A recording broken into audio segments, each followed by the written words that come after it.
Hey, it's Rachel. I hit the 2 month mark. My day that I was abstinent was September 12th, and that is the day I got down on my knees and unraveled all of everything that wasn't okay in my heart. What came unraveled was addiction of binge eating, as well as anorexia, as well as any kind of eating disorder you can imagine, left me.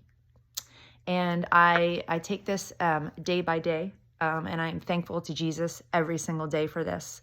I have a couple tidbits that hopefully will help you. The first thing is to get those steps in. Try to get the 10,000 steps. Drink a gallon of water. And today I'm going to talk about the importance of lists. To make the lists. And what I mean by that is make a list of what is the addiction? What does it look like?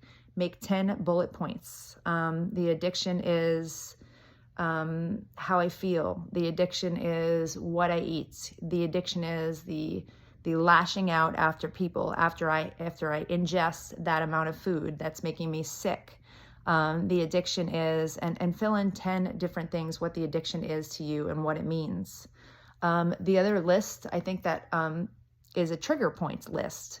What is the trigger points? And really dive into your heart and your mind for this, and pray for the answer, and use mental clarity and to get the answer. So what is the trigger points? The trigger point for me was one certain person was a trigger point. Write that person's name down. The trigger point for me is going to the grocery store and going down the aisle that has the nuts, or the aisle that has the peanut butter and Nutella. Go and write down what that is. A trigger point for me is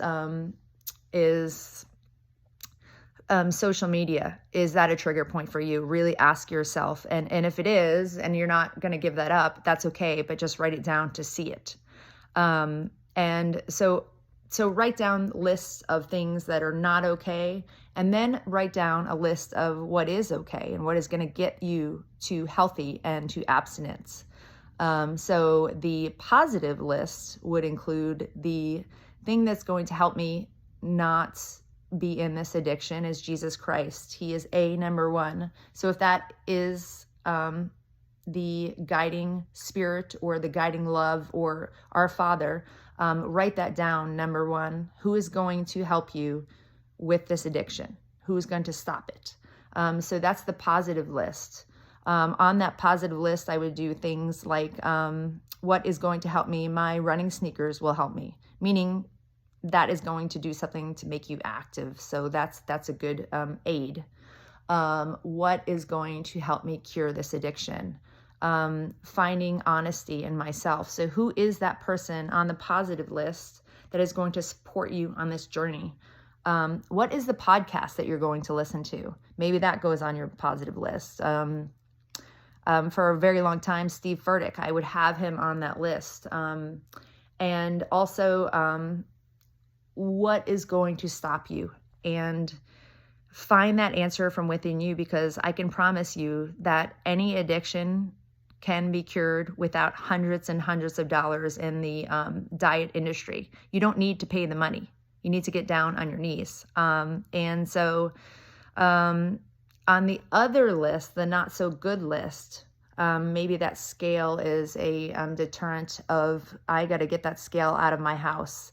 As my mentor always tells me, Rachel, you know what your body feels like in your clothes. I don't need the scale to show me that I'm a pound up or a pound down. However, be okay today with how you are, and know that you can cure and curb this addiction.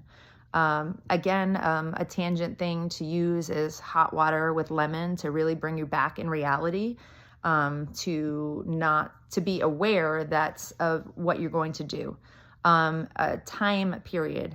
Write down on that list of good and bad of what time is it that you binge eat or drink alcohol or the addiction. What is it? What is it the time period that you're doing that. So find out those hours. I call that the witching hour, and I call that not good. And so for years and years and years, it was 8 o'clock at nights for me that I found that secret spots that I would eat a lot of food in secrets. And I would make sure that my husband wasn't aware of what I was doing, even though the irony is he wouldn't care that I was eating food. He would want me to do it not in secret. So find out the time, and then really, if it is, my mentor says to me and said to me many times through the years, during that 8 to 10 period, find something to do during that time that's not the normal activity. So maybe I would go for a walk, or maybe I would listen to a podcast.